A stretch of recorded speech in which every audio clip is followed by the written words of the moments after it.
하나님 말씀은 여호수아 16장 1절로 10절 말씀입니다. 여호수아 16장 1절로 10절 말씀 한 절씩 교독하시겠습니다. 요셉 자손이 제비 뽑은 것은 여리고 샘 동쪽 곧 여리고 곁 요단으로부터 광야로 들어가 여리고로부터 베델 산지로 올라가고 베델에서부터 루스로 나아가 아렉 족속의 경계를 지나 아다롯에 이르고 서쪽으로 내려가서 야빌레 족속의 경계와 아래 벳호른과 게세레까지 이르고 그 끝은 바다라. 요셉의 자손 므낫세와 에브라임이 그들의 기업을 받았더라. 에브라임 자손이 그들의 가족대로 받은 지역은 이러하니라. 그들의 기업의 경계는 동쪽으로 아다롯 앗달에서 윗 벳호른에 이르고 또 서쪽으로 나아가 북쪽 민무다에 이르고 동쪽으로 돌아 다낫의 실로에 이르러 야노아 동쪽을 지나고 야노아에서부터 야다롯과 나아라로 내려가 여리고를 만나서 요단으로 나아가고 또 답부아에서부터 서쪽으로 지나서 가나 시나에 이르나니 그 끝은 바다라. 에브라임 자손의 지파가 그들의 가족대로 받은 기업이 이러하였고 그 외에 므낫세 자손의 기업 중에서 에브라임 자손을 위하여 구분한 모든 성읍과 그 마을들도 있었더라. 그들이 게셀에 거주하는 가나안 족속을 쫓아내지 아니하였으므로 이스라엘 족속이 오늘까지 에브라임 가운데에 거주하며 노역하는 종이 되니라. 아멘. 여호수아는 크게 세 부분으로 나눠서 볼 수가 있습니다. 1장에서 12장은 정복에 대한 이야기이고 13장에서 21장은 분배에 대한 이야기이고 그리고 22장에서 24장은 결단에 대한 이야기입니다. 이제 우리는 그 길고도 긴 전쟁의 이야기를 마치고 땅을 분배하는 그 장면에 들어와 있습니다. 13장에서 15장은 먼저 유다 지파에 어떻게 땅이 분배되었는지를 말해주고 있었고요. 이제 16장과 17장은 요셉 지파에 분배되는 그 이야기를 다루고 있습니다. 유다의 땅 분배가 끝나고 요셉 지파가 등장하는 이 순서는 단순한 순서가 아니라 성경 내 상속 구조의 모습을 보여준다라고 할 수가 있습니다. 창세기에서 야곱은 유다에게 왕권을 주고 요셉에게는 장자의 명분을 주죠. 즉, 이 왕권과 장자권이 계속해서 양립하는 그 역사적인 흐름이 이후에 계속해서 일어나는 것입니다. 여호수아 13장 그리고 17장에 이르기까지 왕권과 그리고 장자권이 보여지는 이 구조가 이후 사사기 그리고 역대기에 이르기까지 계속해서 반복되는 구조를 보여주는 것이 바로 이 구약성경 역사서의 모습이다라고 할 수 있습니다. 이는 마치 하나님께서 이 이스라엘의 중심은 이 두 지파를 통해서 세워질 것이다라고 말씀하시는 것처럼 보여집니다. 그렇다면 우리는 여기에서 질문할 수가 있죠.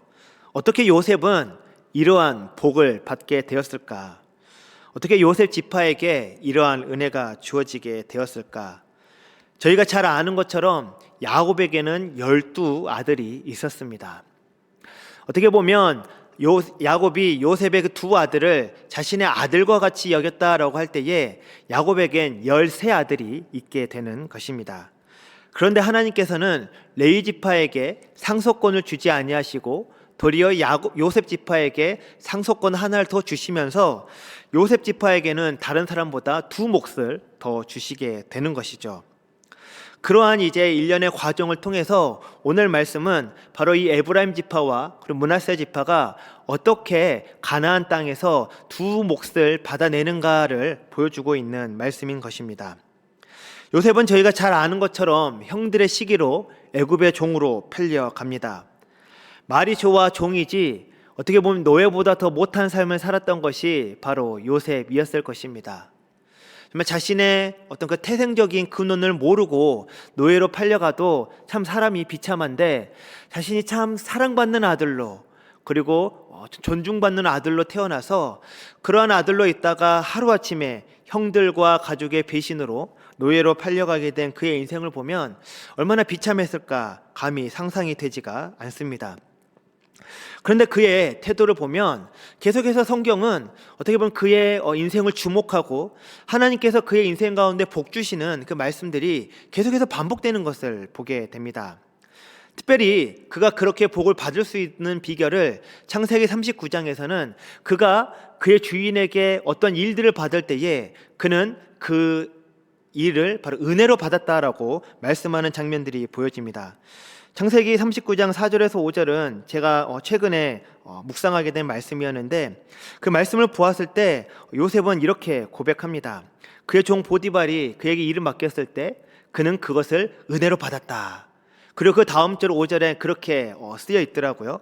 하나님께서 그 순간부터 그의 주인의 집에 복을 내리기 시작했다. 다시 말하면 하나님께서 그의 주인에게 복을 내리기 시작한 시점이 요셉이 그의 주인에게 일이 주어졌을 때에 그것을 은혜로 여기는 그 시점, 그것을 은혜로 받기 시작하면서부터 하나님께서는 그의 주인에게 복을 주었다라고 성경은 말을 하고 있는 것입니다. 다른 노예들과 달리 그에게 주어진 일을 주인에게 받은 은혜라고 믿었던 그 한 사람이 바로 그의 주인의 집에 복을 끼치는 자가 되었던 것입니다. 저희가 성경을 볼 때에 예수님께서도 이와 비슷한 말씀을 하십니다. 달란트 비유를 보면 주님께서는 한 주인이 5달란트와 2달란트와 1달란트를 맡겼다라고 말하십니다. 어떻게 보면 정말 주님께서는 5달란트 받은 사람을 더 사랑하는 것처럼 보여지는데 이 5달란트와 2달란트와 1달란트 받은 이 종들이 각각 그들이 받은 달란트는 달랐지만 그들이 똑같이 받은 것이 한 가지가 있죠. 그것이 무엇이죠? 바로 시간입니다.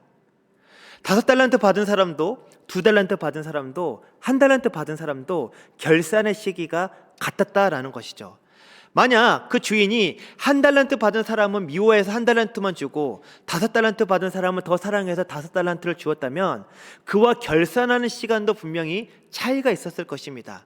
1달란트 받은 사람은 내가 미워하는 종이니까 조금 더 결산을 빨리 하고 5달란트 받은 사람은 내가 사랑하는 종이니까 더 많이 일을 해서 그가 원할 때에 내가 결산을 할 수도 있었겠죠. 그런데 그 결산의 시기는 동일했다라는 것이죠.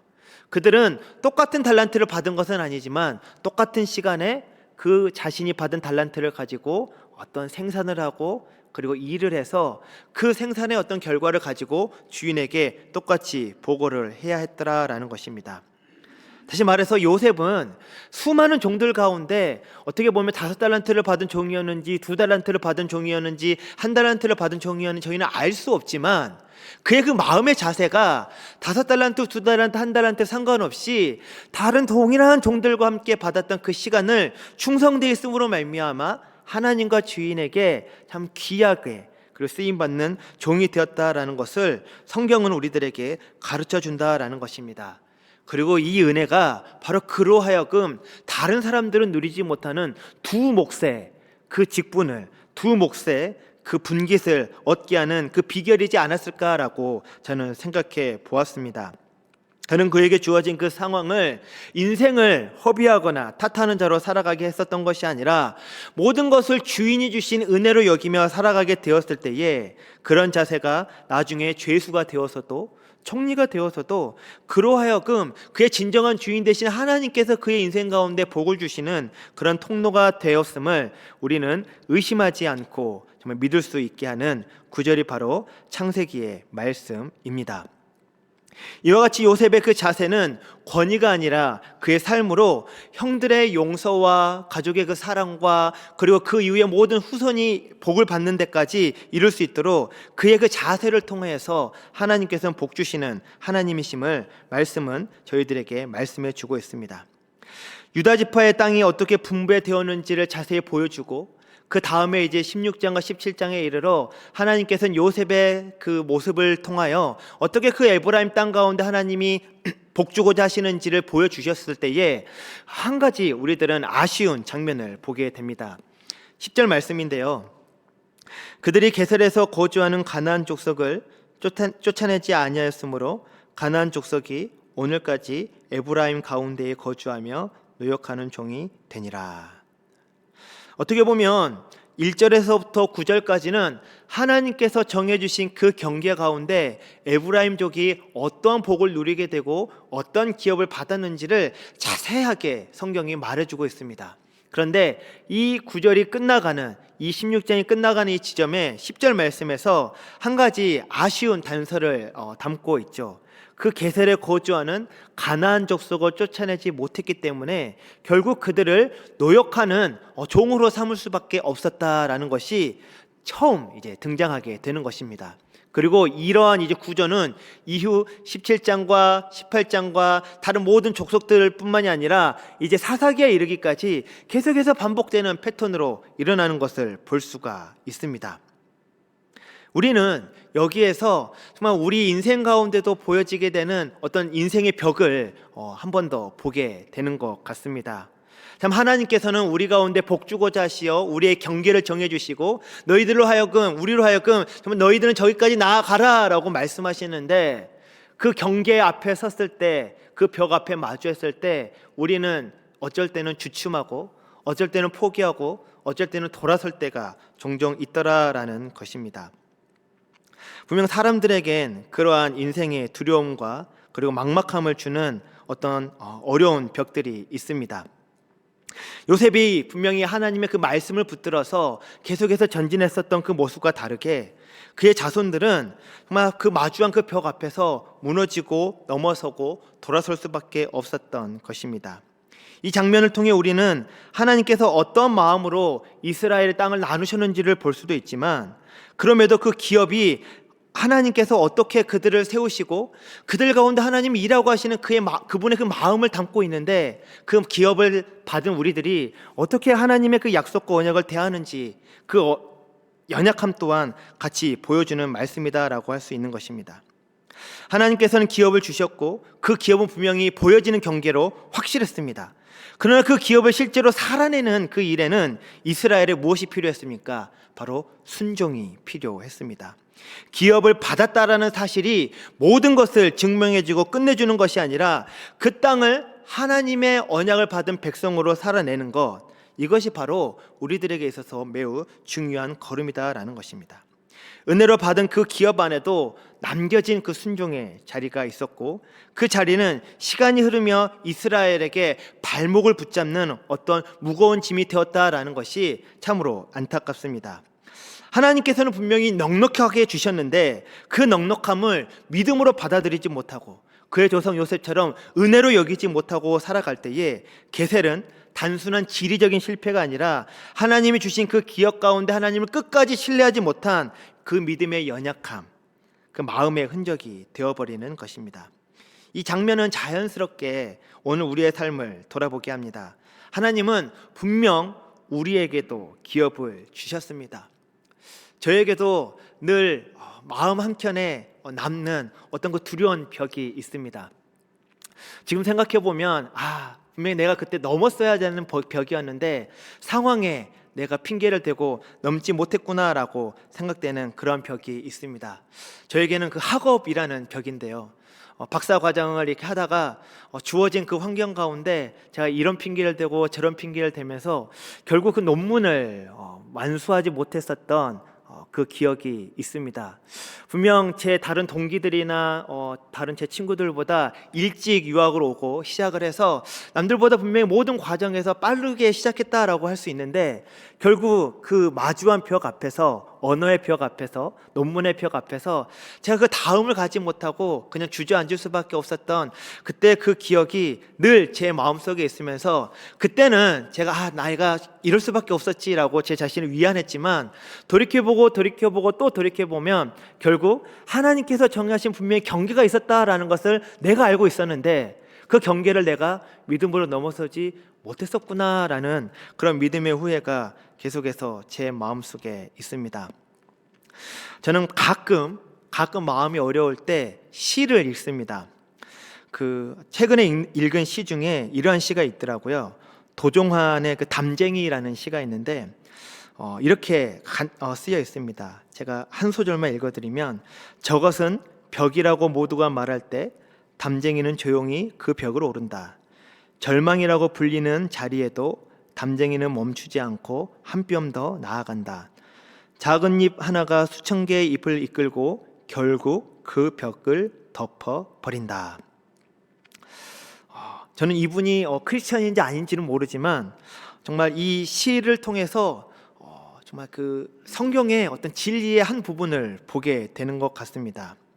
이 시가 바로 우리 신앙의 모습을 너무 잘 담고 있다고 해야 될까요? 사람이 보기에 막혀 있는 그 벽이라 할지라도 그 담쟁이는 이렇게 조금씩 혼자 넘는 것이 아니라 정말 함께 멈추지 않고 작은 잎 하나가 수천 개의 그 잎을 이끌고 계속해서 그 벽을 넘어서 그 벽 전체를 결국에는 덮더라라는 그러한 이제 시였습니다. 담쟁이는 분명 우리 보기에는 아주 작고 연약한 순이고 그리고 작은 잎사귀에 불과하지만 그 담쟁이는 결국엔 그 담을 넘어가죠. 그 담을 뒤엎어 버립니다. 정말 게셀 앞에 머물렀던 그 이스라엘과 달리 그 하나님의 그 말씀이라는 그 작은 씨앗은 그 벽 앞에 멈추지 않고 우리로 능히 넘어서게 하는 힘이 있는데, 내가 그 말씀을 의지하지 못하고 정말 그 벽 앞에 주저앉아 버렸을 때에 그 말씀이 결국 우리를 이끌지 못하고 함께 주저앉게 되는 그런 우리 그 연약함의 모습을 다시 한 번 더 보게 되었습니다. 그래서 우리는 늘 부르짖을 수밖에 없죠. 하나님 우리를 구원해 주세요, 하나님 나를 살려주세요라고 외칠 수밖에 없는 것입니다. 그런데 여기에도 비밀이 하나가 있습니다. 출애굽기 2장 그 마지막 구절을 보면 이스라엘 백성들이 하나님께 정말 본인들을 살려달라고 상달하고 부르짖는 그 구절이 나오는데, 그때 하나님께서는 그들의 부르짖음을 보고 기억하셨다라고 말씀하십니다. 무엇을 기억하셨을까요? 아브라함과 이삭과 야곱에게 말씀하셨던 그 언약의 말씀을 기억하시고 하나님께서 행동하시는 장면이 출애굽기 3장, 모세를 부르시고 모세를 선택하시고 모세를 이스라엘 가운데 보내시는, 그래서 하나님은 늘 성경 말씀을 보면 당신이 우리들 가운데 하신 그 말씀을 기억하시고 행동하시는 하나님으로 나타나십니다. 우리도 정말 부르짖을 때에 하나님께서 우리 가운데 말씀하신 그 말씀을 기억하며 부르짖을 때 하나님은 행동하시는 하나님 되십니다.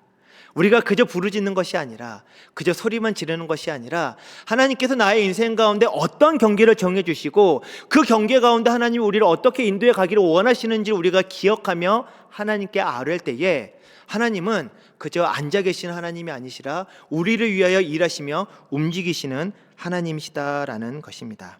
그래서 신앙은 소리를 높이는 것이 아니라 붙드는 것입니다. 무엇을 붙드는가가 우리의 미래를 결정합니다. 환경이 아니라 그 약속을 붙들고, 감정이 아니라 언약을 붙들 때에 하나님은 담쟁이처럼 조용히, 그렇지만 확실하게 우리의 벽을 넘으시고 약속한 자리까지 우리를 이끌어 가시는 하나님 되십니다. 우리가 해야 할 일은 그 하나님께서 정하신 그 경계 앞에 멈추지 않는 것입니다. 한 걸음 한 걸음 내딛고, 그리고 그 한 영역을 더 주님께 드릴 때에 남겨둔 그 영역조차도 하나님께서는 말씀으로 덮으시며 우리를 인도해 가십니다. 이것이 오늘 말씀을 통하여 하나님께서 우리에게 주시는 은혜이고 결단의 말씀일 줄 믿습니다. 하나님께서 기업의 경계를 정하셨다라는 그 사실은 오늘 우리의 삶의 자리도 결국 하나님이 친히 세우신 경계의 자리가 있고 선물임을 말해줍니다. 그 경계는 사람이 임의로 그은 선이 아니라 나보다 나를 더 잘하시는 그 하나님께서 목적을 두고 정하신 그 자리입니다. 그럼에도 우리는 종종 그 경계에 이르기 전에 마주하는 크고 작은 그 상황과 두려움 앞에 마음이 흔들립니다. 눈앞에 그 현실이 두려움을 불러올 때에 하나님이 정하신 그 경계가 오히려 멀리 느껴질 때도 있을 것입니다. 그렇지만 성경이 우리들에게 전해주는 메시지는 분명합니다. 미래는 내가 생각하는, 내가 상상하는 그 상황만큼 어둡지 않다. 약속의 땅을 향한 그 길이 언제나 평탄하지 않을지라도 그 경계는 하나님께서 이미 정하셨고 그분의 손은 우리를 그곳까지 인도해 가시는 분이십니다. 우리가 그 믿음을 가지고 한 걸음 한 걸음 내디딜 때 우리의 그 믿음의 도전이 바로 우리의 승리가 되고 우리의 그 순종이 하나님께서 우리에게 하신 그 약속을 이루시는 놀라운 은혜의 자리가 될 줄 믿습니다. 오늘도 우리가 그렇게 기도하며 말씀을 붙들며 나아갈 때에 하나님께서 우리의 경계를 넓히시고 그 경계를 넘어 하나님께서 이르게 하시는 그 약속의 땅까지 우리를 이끌어 가실 줄 믿습니다. 우리가